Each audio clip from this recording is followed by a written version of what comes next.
இன்று நாம் பார்க்கும் குறள் 110.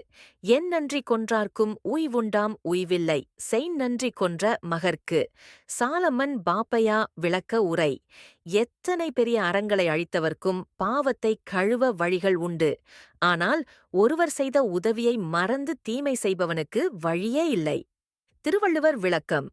திருவள்ளுவர் இதன் மூலம் சொல்ல வருவது, நன்றியின்மை என்பது மிகக் கடுமையான குற்றம். மற்ற எந்த அறவழியும் இழைக்கப்படும் தவறுகளுக்கு தப்பிக்க வாய்ப்பு அளிக்கலாம். ஆனால் நன்மை செய்தவருக்குத்தான் தீங்கு செய்யும் மனப்பான்மைக்கு மன்னிப்பு கிடையாது. இது அறத்தின் அடித்தளமாக உள்ள நன்றி உணர்வை மீறியதனால்தான். சாலமன் பாப்பையா இந்த விளக்கத்தில். சாலமன் பாப்பையா அவர்கள் இந்த குறளை நுணுக்கமாக விளக்குகிறார். நன்மை செய்தவரை மன்னிக்காமல் அதே நபருக்கு நேராக தீமை செய்பவன் இயற்கையின் நியதிகளை எதிர்க்கிறவனாகும்.